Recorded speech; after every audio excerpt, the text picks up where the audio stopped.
The Mannin Line with Andy Wint.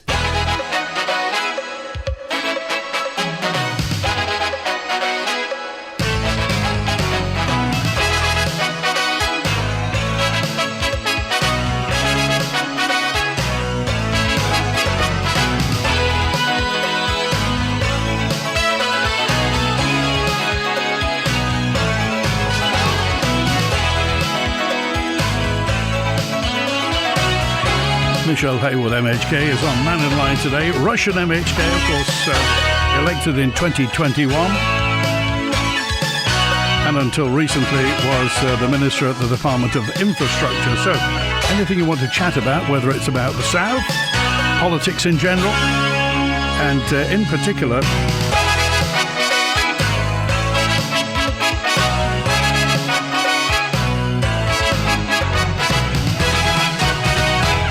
Faster Mai, good afternoon. Faster Mai, Andy. In particular, there was a hanging in particular. It's abuse, online abuse. Oh. Online abuse of politicians, something which I know you have suffered from in the past.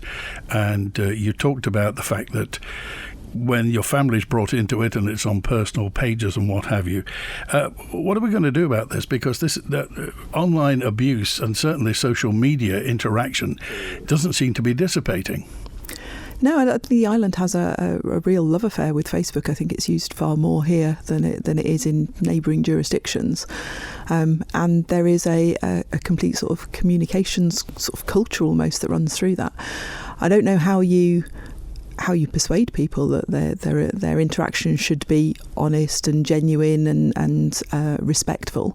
And I think the only way that I can see that you work your way out of it is that you shine a spotlight on those interactions that don't meet those standards, and that you call people out on it. And I think some of what I've done recently has certainly done that. And all it does is seem to provoke a level of abuse from the abusers. And I suspect after today's programme link goes up on the radio, you'll see it again in the comments there, and it is just tiresome. I'm sure these people are far more intelligent than their comments betray them to be. What's the worst you've had? I've had threats against me, and I've had threats against my children as well. I mean, what would provoke anybody? What must be going on in somebody's mind to think that that's a good thing to do? I genuinely don't know. I'm stumped as to why on an island that has so much to offer, our communities are so busy. You know, there's so much going on in the arts and sports, and there's such a beautiful country to go and explore and to take advantage of those amazing views and landscapes that we have. Why anyone feels the need that they have to sit in and just exist in the little sort of colony that's online, and it's self-perpetuating as well. It feeds. You can see the bubbles grow as it acts like an echo chamber, and I really, I kind of wish these people peace. I wish that they'd find something else to do with their lives that was more meaningful. Have you ever considered butting out yourself and just thinking, I'm not going to go on Facebook anymore, I'm not going to interact with people who are going to insult me? I've stepped back quite a lot from that, but when I published that I was on my MHK's page, that actually I retain editorial control over that page, and I was going to block comments or hide comments from people if they were just being abusive, and I wasn't going to interact. That sparked a whole load of discussion about whether I had the right to block comments. Of course I have the right not to sit there and be abused. If you want to discuss policies, fine. If you want to discuss political decisions, fine. If you want to be abusive, not fine. It happens in the UK, doesn't it? It certainly happens in America. So is this just a consequence of modern day politics? I think it kind of. I feel everyone got angrier after COVID when you saw what governments. Yeah, I do. I think when you saw what governments could do and how much they could impact on your lives and how much they could shut down what your day-to-day activities were, and we were all sent home, and we were only allowed into the supermarket 2 meters apart, and things were being rationed. I think that scared people, and it made a lot of people feel unsafe in the life that they thought that they had, and the privileges that they thought they had in life. And I think from that point on, you can almost track this kind of angrier narrative, an anti-science narrative.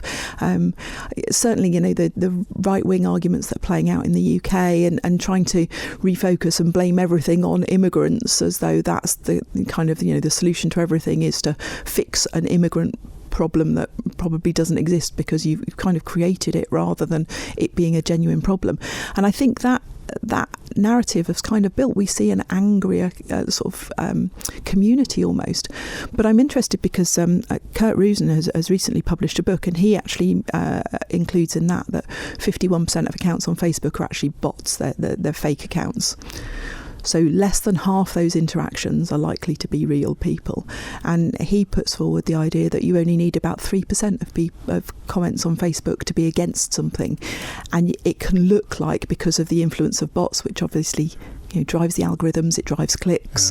If you can rile people up and you can rage bait them, that actually it looks like that's amplified the message, and that looks like a whole community is against something. And when it actually, in real numbers of real people, it's a very, very small number. And if you transpose that across the Western world, and as you say, a large proportion are robots, they're just something that's been created, surely the tech companies have a lot to answer for, because they know how to stop that. They do, but they exist then to sell advertising space, and the more people, the more interactions that you've got going on, the more people are drawn back to using the platform because they were so cross about something, they're going to go and check the comments, or the notifications keep pinging up, so they go back on there. The more likely they are to see the adverts, and the more revenue those companies can be making from it. And so you are being, it's fine asking the tech companies to police this space, but it's not in their interest to financially. And so the psychology of driving people to interact with that is quite interesting. So do you think the ordinary public, we'll finish this in a minute because we could talk about this all day, but do you think the public know they're being played? I think some of them do. I think some of them will use Facebook for very specific purposes. They'll go on to check their buy and sell classified ads or something if they're looking for something. And that seems to have displaced, we used to have the Manx.net sales page, didn't we? So that's kind of displaced that now as being a local way of selling, or the free cycle pages or the lift share pages, all of those, and the community groups that are on there. I think there are some people who just limit themselves to that, and then there are those that go on there just to have an argument, because that's something that obviously gives them their dopamine hit for the day. Okay, right, we'll leave that there for the moment. Let's go to Port St Mary, and Carolyn dropped a note in just to say, as a former commissioner, what can you say about the future of Port St Mary and its dying retail sector? The retail space in Port St Mary has been constrained down for many years. We have a road called the High Street, doesn't actually have hardly any shops on it anymore, and all of the retail area is concentrated at the top end of the village. I think with the reopening of Manxonia House and the new pantry shop that's gone in there at Keller's, there is very little empty retail space in Port St Mary at the moment, and so I'm not sure that I necessarily agree. I know when I first became Ports of Call? Ports of Call at Bolton have moved across into there because Kellers are expanding into their old premises at the end of Manxonia House.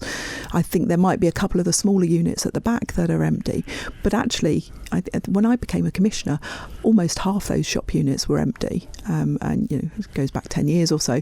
But we've steadily seen, and I know I defended some planning applications to convert some of those shops into residential, and you'd lose them altogether. And I sort of wrote quite a strong rebuttal against that to the planning committee. But those shops are they're all in use and fairly busy now. So I think it doesn't look bad for Port St Mary, but Port St Mary will be constrained by the amount of space that it has available for retail. What's your view on the Bay Queen development? I've had the privilege of touring it twice, actually. I went just as they were coming above the underground car park level, and all the services were going in and pouring the first floor, and then I've been since they've capped out as well and they were doing first fit. It's a really impressive development. Hertford Homes have taken considerable amount of care in how they've designed and kitted out the building, and I think that it's so insulated that they're actually worried about it'll be too warm inside the buildings. They are a really impressive set of apartments that have been built there, and I'm looking forward to seeing what goes on the ground floor, because there's a retail sort of commercial space down there as well. Are they going to be people who live in the village, or will there be absentee tenants, do we know? There are already some people living in the building, so I think there are 3 units that are already occupied, and there were some people who bought off plan and so have been committed to this project for a couple of years now. I know that I think one of the top floor, one of the penthouse that is split into two on the top floor, one of those was somebody who is local. But if people are buying them as an investment, that's equally valid. And how, I mean, you may or may not know this, but what's the structural situation now with the beach and the walks around there? Because there was a landslip a wee while ago, wasn't there? Yeah, when I was still Minister, the Department of Infrastructure had agreed that they were going to take responsibility for dealing with the area of the landslip and just shoring up the path that's above it. It looks like it was just caused by a torrent of water that came down on Hopchinay, I think, caused some flooding in the shops and caused that to happen. So they were waiting for the ground to stabilise so they can go in and do the works. Okay, Dennis said, are they still doing the cinema nights on Fridays in Port St Mary? We're not at the moment. The numbers dropped quite low, and so it got to the point of not really being worth doing. So I've kind of suspended those for the moment. We have just been setting up for Pride this year. So at the end of June there will be 2 nights in connection with the Pride Film Festival. Okay, because people who like them love them. The Friday night cinema nights. They do. There was a regular crowd of people that came in. Numbers need to be high enough to cover the costs for doing it. Right. And things were getting a little bit busy and a little bit hectic in life, and the numbers were dropping, and so I made the decision just to suspend it for now. But I've still got the cinema licence. Yeah, so. For new listeners start here, it was a Friday night cinema night. Basically, take your own grub, take your own drink, and watch the cinema.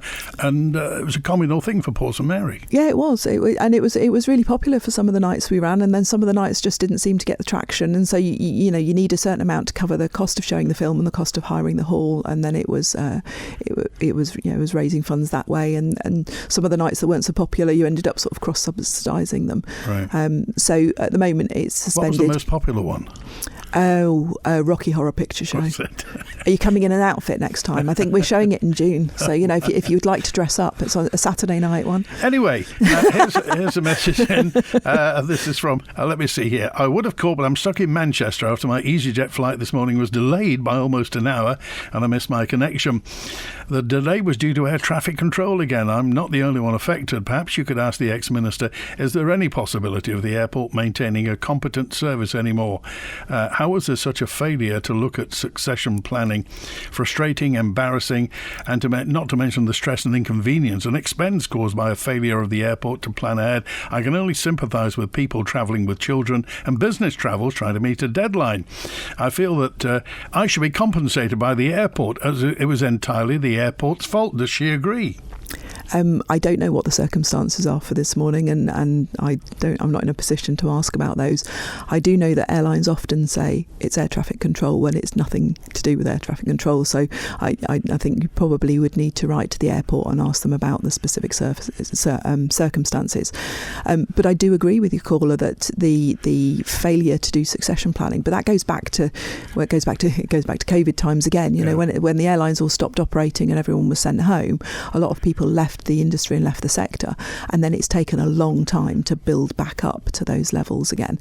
And the airport's been tackling that in 2 ways: one by training people from scratch and training them up, and the other by recruiting experienced air traffic controllers and bringing them in, and then doing the conversion course, but teaching them about how it works at the Isle of Man airport, which is quite different to some of the airports they're likely to have worked at before. Trouble is, of course, if they train people up, there's no guarantee they're going to stay.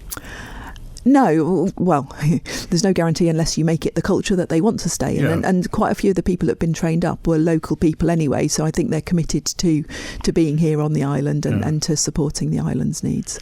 Well, I think the other bit, I've spoken to people, and people have been on talking about this, saying, obviously, if you're an air traffic controller, this is not the busiest airport, so if you want high volume, this isn't the airport to be at, but for an air traffic controller who would suit the life, this is a great place to be. So I think the public just wonder why there is this ongoing situation. It was due to low staffing numbers, and there was a well publicised pay dispute as well with the air traffic controllers, and that's all been resolved. But it takes time to get people through training, and at the end of their training, it's not that you just hand them their certificate and let them loose.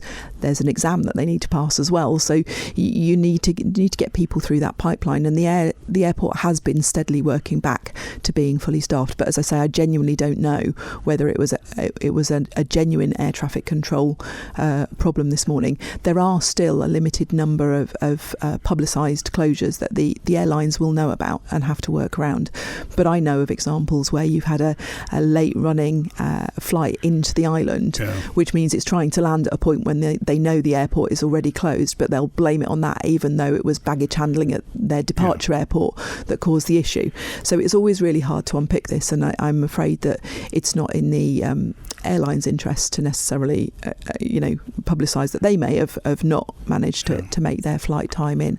So these situations are always quite complicated. Okay, we're juggling calls and questions today, so let's get a call. Oh, Julian's with us now. Hi, Julian. You're live with Michelle Haywood MHK. Hi, Michelle, and welcome back, Andy. Well, thank you. Hello. Hi, Michelle. I noticed recently in Tynwald some proposed amendments to your Safe Access Zone bill. One of them is an addition to the definition of premises that can have an access zone, and that is vehicles. Does this mean travelling access zones? What happens if your anonymity clause applies to any of these vehicles? How will anyone know if they're breaking the law? And this leads to the bigger question: how will the rule of law be maintained if there's any ambiguity in where and what a semi-secret access zone is, making it potentially unforeseeable to avoid, especially if you've got any other activity in your categories? Thanks for that. Yes, it does mean vehicles, because we became aware when we were talking to various people that, of course, you can have mobile vaccination clinics, or you could have mobile X-ray clinics, and so that defining a premises as a vehicle for the purposes of that was a sensible inclusion in the bill. No, that doesn't mean travelling access zones. The premises would only be protected at the time when it was offering services. And generally, you don't tend to vaccinate people in a moving vehicle, so that would be clearly nonsense. And I'm going to push back against your semi-secret. The concept that these zones it's written quite clearly in the bill about having to be publicised in an appropriate way. There are some locations for which publishing a location may be detrimental to the people who are using that services. For example, perhaps in social care settings where publicising certain residential care locations may be prejudicial to everyone who lives there. However, the bill does clearly state that the department would have to find a way of making sure that those that needed to know about it did know about it.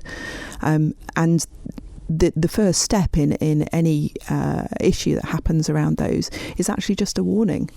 So it would be a warning from a police constable, or to say to people, did you know this is in fact? So it's not that you step straight into deciding that somebody is guilty and issuing a fixed penalty notice or taking them to court. It would be a warning to say, just so you know, this is now a zone where you cannot approach vulnerable service users, and you cannot accost them, and you cannot try to persuade them.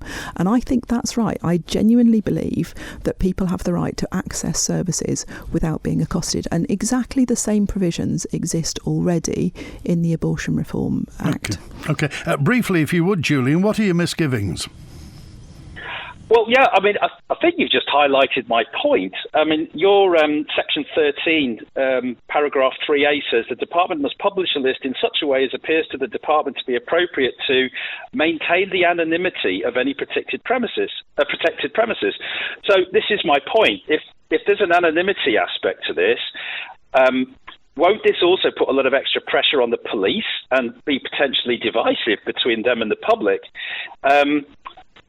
I suppose the other question I could ask Michelle is, over the past few years, which incidents would have been prevented by your Safe Access Zone legislation, considering we already have the Harassment and Public Order Acts in place? So harassment's an interesting one. Harassment only applies if you repeatedly approach the same person with the same behaviour and they are in fear of violence.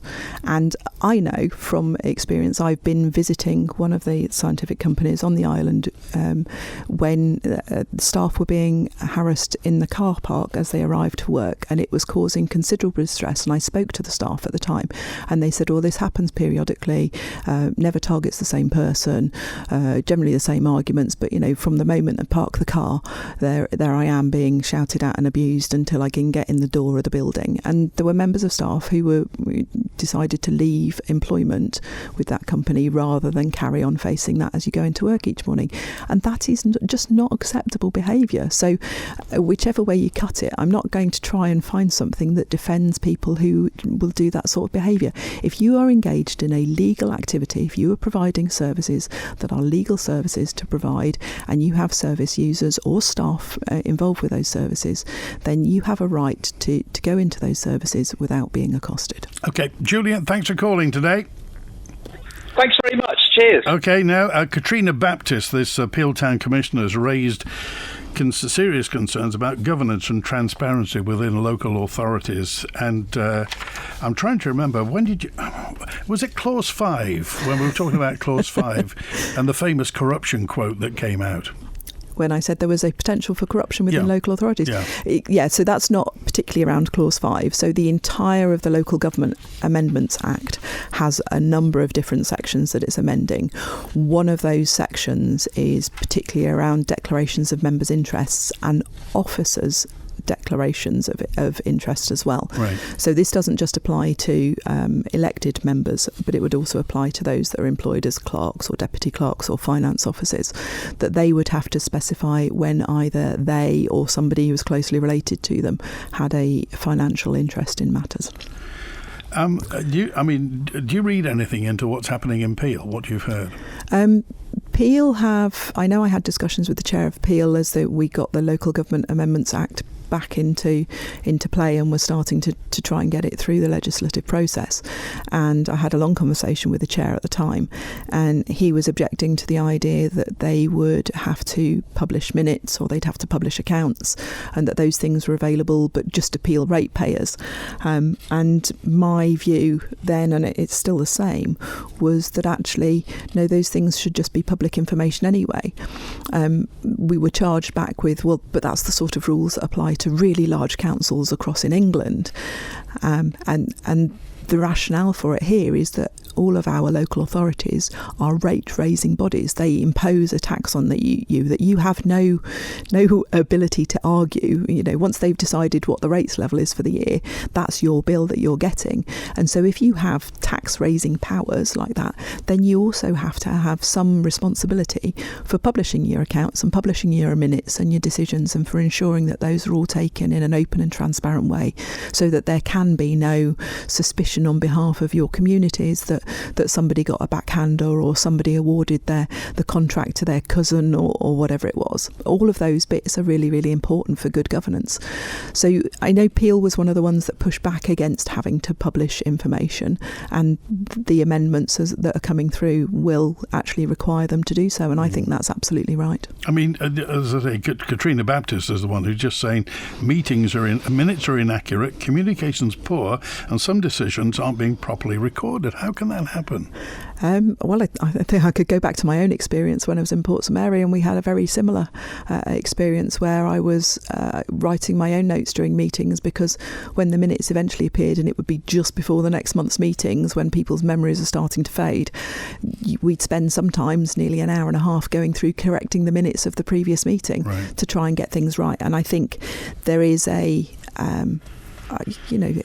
there is a possibility that if you've got somebody who's not producing accurate minutes, that things can get lost. I'd love to encourage everyone to use technology now. So, turn on Copilot or whatever technology format you want to use, and get AI to draft you up a summary of the meeting, or at least record a transcript of it that you can all look through. Once you've agreed everything's captured, it can be deleted. I think certain government departments have been moving towards that, and it is about working smarter rather than harder. There is an art to, particularly if you're the clerk in a meeting and you're trying to advise members and you're trying to take minutes at the same time. You can't be talking, listening and writing simultaneously. So that becomes very difficult, and I think you could be using technology just to make this so much smoother for everyone. OK. Clause 5, I think, comes up. Is it tomorrow? I believe so. However, we have met with the Minister this morning, and I think there's a possibility that it might be adjourned tomorrow. Okay. Just going back to the local authority issue, bearing in mind sometimes it's difficult to get people to get involved in local politics. The fact that sometimes it may not appear to be entirely straightforward. It may be entirely straightforward behind the scenes, but if it doesn't appear to be straightforward, that could put some people off, couldn't it? I think so, and I think a lot of people who consider going into a local authority come from a professional background and expect certain standards of behaviour, right. And there is the members' code of conduct that's there, and the Local Government Amendments Act will update some of the kind of the requirements within that and bring them into line with modern standards. And I think it can be incredibly difficult sometimes when you first join a local authority, because matters are already ongoing and you're not necessarily party to kind of previous decisions. So it can take a little while to get up to speed, but then I think there is a potential sometimes within local authorities that small cliques occur, so that the chair and perhaps the vice chair make decisions with the clerk, and maybe the rest of the board aren't informed. So I think it's beholden on all chairs of all local authorities to act in a way that includes all their board members in the decision making and is open and transparent, and that they can explain and justify those decisions to their ratepayers when challenged. A message in then also from Dennis, who just said, so we've talked about in the past, or it's been postulated in the past, the 4+1 theory of a north, south, east and west local authorities and Douglas, and get rid of all the other authorities. 4+1, where do you stand on that? Local authority reform was one of the things that this administration decided not to tackle. It looked at, if you look back at the island plan, there's a clear gap in there. I think, however, there are some recent events and things that will push that further onto the agenda, and I expect that the next administration will probably have to tackle local authority reform. Whether it's down to the 4+1 model, I don't know. I think there are some synergies and some savings to be had. If you're a clerk, you have to be expert in HR and employment matters and health and safety matters, and you're all over the sort of financial stuff as well, and that's asking an awful lot to have that sometimes down at quite a small level for each local authority. So I think some shared clerking in there would probably be advantageous. But I'm a huge fan of having local offices where you can walk in and talk to local people who are responsible for local services as well. And maybe there's something in there chimes with the government's current stated aim of getting those community hubs up and running as well, so that local authorities become more of a gateway to services generally. OK, Michelle Haywood MHK is on Mannin Line today till 1. Call, text, email and WhatsApp. This is the Isle of Man talking. The Mannin Line. Charity of the Week, brought to you by Kell Properties. St German's Cathedral Foundation for Music and the Arts' overarching mission is to promote, preserve and grow the musical and artistic life of the cathedral, support young musicians and enrich the cultural life of the Isle of Man through high-quality choral and musical activity offered as a gift to our island community. For more information, visit cathedral.im. This advert is brought to you by Kell Properties. Give your home a facelift with Manx Glass and Glazing. Whether choosing aluminium or UPVC in traditional or contemporary styles, you can be sure of excellent workmanship and guarantees. Members of Construction Isle of Man and family run for over 40 years, Manx Glass and Glazing are committed to the local community, and they invest in future generations through their apprenticeship scheme. Visit the impressive showroom on Snugborough Trading Estate. Trust Manx Glass and Glazing. Quality and style since 1986. Patricia Wilde Opticians is celebrating over 30 years of friendly, caring service in Farm Hill and Ramsey. Visit us for professional eye care with stress-free parking. Phone Patricia Wilde Opticians on 813 977. The exclusive Karcher store is open with thousands of products, accessories and parts in stock. For Karcher sales and service, Hersham Electrical, Shipyard Industrial Estate, Ramsey. The Illegal Eagles return to the Villa Marina on Saturday the 4th of April. Don't miss the ultimate celebration of the music of the Eagles, a critically acclaimed masterclass in showmanship that brings the legendary back catalogue to life. Book now at villagaiety.com or on 600 555. Take it to the limit with the Illegal Eagles, Saturday the 4th of April. Presented by RS Promotions and supported by your nation station, Manx Radio. The latest edition of Manx Radio's Breath Mindfulness podcast with Karen Hardman is available now. And welcome to my Mindful Spa experience. Brought to you by the Good Health Store on Station Road in Port Erin. Exhaling slowly, releasing any fragments of stress. Ready for your spa session. The latest in the Breath Mindfulness series with Karen Hardman and available now at manxradio.com. You tell yourself, I'm letting go of things that zap my energy. I'm letting go right now. The Mannin Line with Andy Wint. And Michelle Haywood is here today. This is a message in from Denise saying, do you still believe in the COMIN system, this collective responsibility system? Do I still believe in having executive government, which would be COMIN?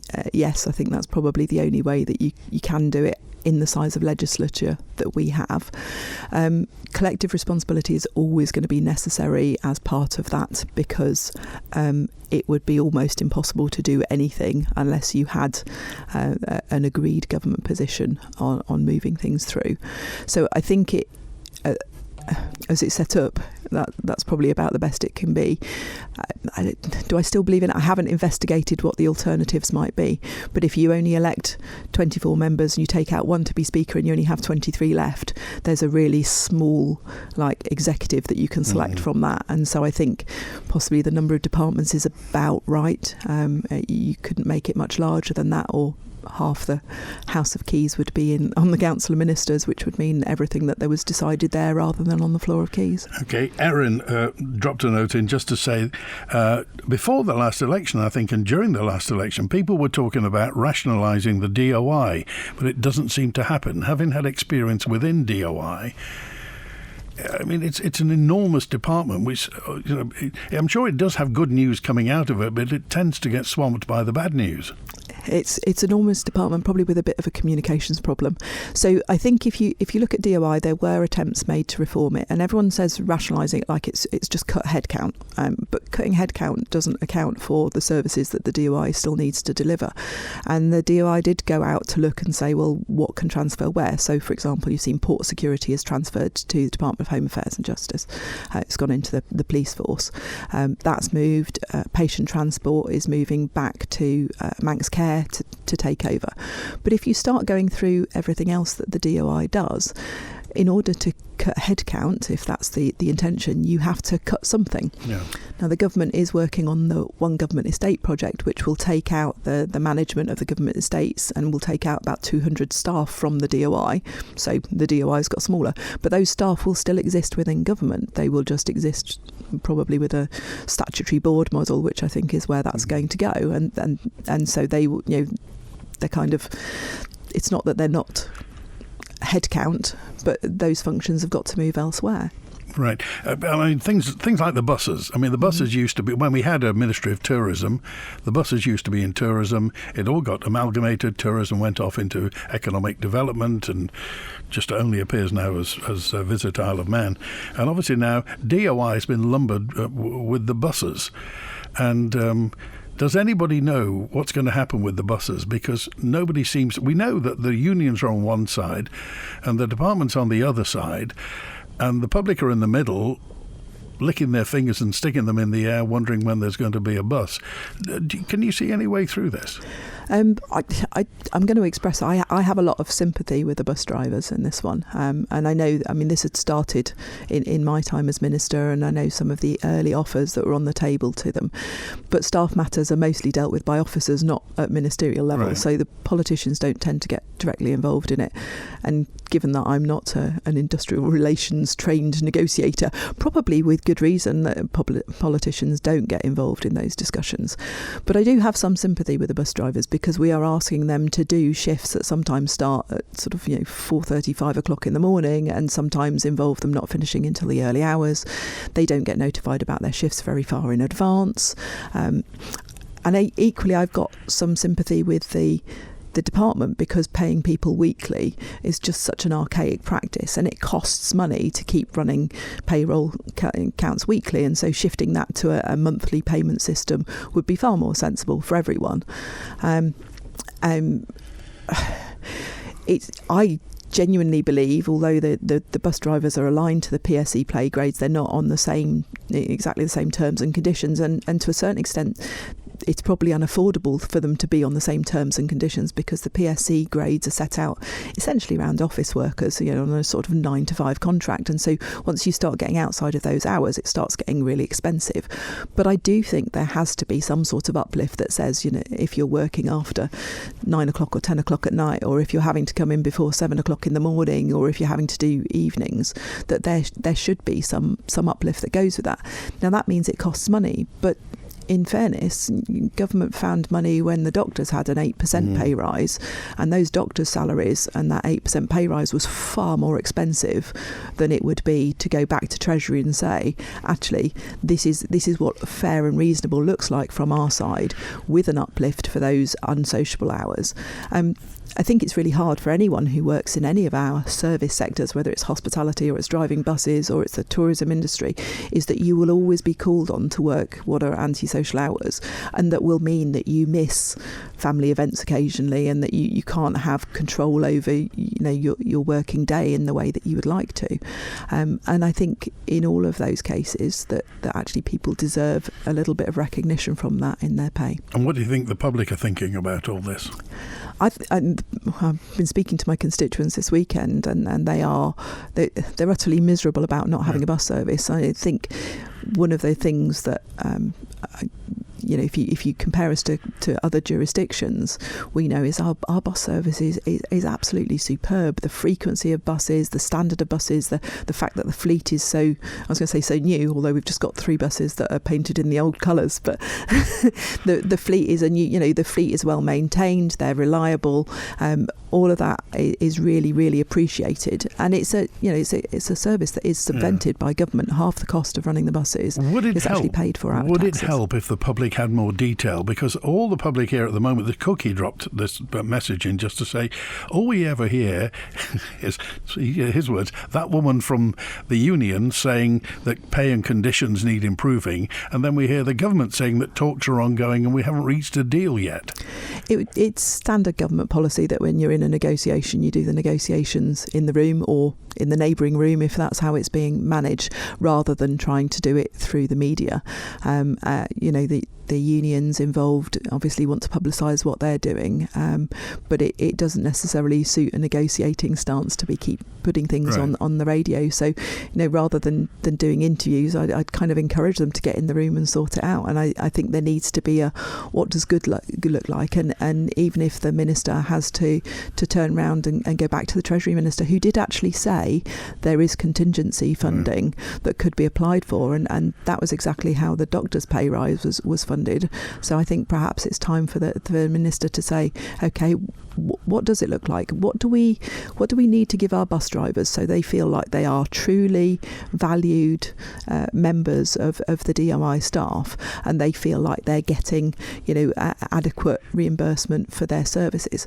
And I think the other bit from the department's perspective is that all the bus drivers need to end up on one contract, because it's nonsense to have 2 or 3 contracts varying around.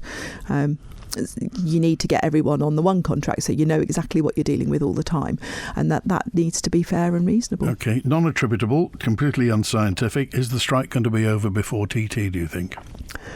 The way things are going at the moment and what I'm hearing, I'm not confident that it is, and that is an absolute crying shame, and the government really needs to get a grip on this one. Michelle Haywood MHK is on Mannin Line. We're back to the phones in a moment. Save 17% on the Loganair Tartan sale with promo code SALE17. Book now at loganair.co.uk. T/Cs and exclusions apply, subject to availability. Athol Garage in Ballasalla doesn't just service and repair any make or model of car. They also operate a recovery vehicle to rescue you and your vehicle from anywhere on the island. See? Aren't you glad we went to Athol? For top quality work from Nissan factory-trained technicians, dedicated aftercare, and now recovery too. Athol, a garage to swear by, not swear at. Book now at athol.im or call the A-team whenever you need them. 820082. Stock arriving weekly at Ramsey Garden Centre. Discover potted spring bulbs, summer bulbs, seed potatoes, onion and garlic sets, wildflower seeds, sweet pea, microgreens, plantable biodegradable pots and propagation essentials. Grow smarter, greener, season after season with Ramsey Garden Centre. Direct cremation is just that. An affordable and simple cremation without all the costs associated with a funeral service. Find out more by visiting directcremation.im or phone Direct Cremations on 478 422. You may have noticed a little more noise than usual on Victoria Street. That's because Conister Bank is having a makeover. We're refurbishing our office to create an even better experience for our customers, but it's business as usual. You can still visit us. Our temporary reception is just one floor up with our sister company Edgewater. The same team, the same friendly faces, and the same trusted service. We've been here for 90 years, and we're here to stay. Conister Bank, built on trust, focused on you. A ground source heat pump can save thousands of pounds a year, and you can harness this energy on island with Geothermal Limited, the water borehole experts. Visit drilling.im and see how a ground source heat pump borehole works. That's drilling.im. Are you a small charity here on the Isle of Man?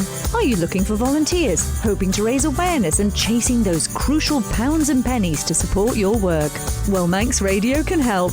You could be our next 1 to 3 Charity of the Week. With daily on-air coverage, podcast and social media promotion, we can help support you and those you help. Just email the numbers 123@manxradio.com and listen out for the feature each weekday between 1 and 3 p.m. The Charity of the Week, brought to you by Kell Properties. The Mannin Line with Andy Wint. And Michelle Haywood is here. This is Texter 641. I'll ask this now. We're going to ask it anyway before the end of the show. Can you ask your guest if she's standing for re-election in September? Short answer is yes. Jolly good. We've got that off the table now. And when might the DOI, Diane, this is, when might the DOI tidy up the main Ballasalla road, as there are potholes everywhere? I understand that the big job might not get completed for a while, but it's a main commute and should be kept in a better state.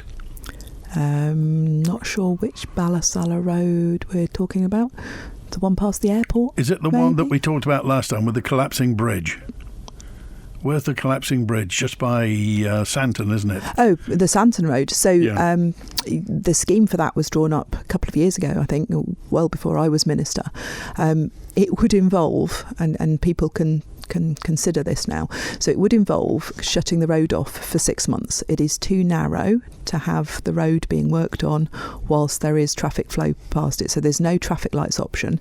It would mean rerouting the traffic either via the old Castletown Road or via St Mark's. Now, if you want to speculate on what the impact that would be on traffic flow from the south, just consider what happened when they closed Whitehoe last week, and the impact that had on the whole island from the south. It was just... I think the knock-on effects were huge, and that was just a temporary closure that absolutely needed to happen. So to rebuild that road is a major undertaking. It's 6 months of disruption, and there are some real challenges about getting large vehicles, buses and HGVs south through those diversion routes. The bridges over the old Castletown Road will take those vehicles, but obviously you've got the difficult turnout at Blackboards to get back on the main road.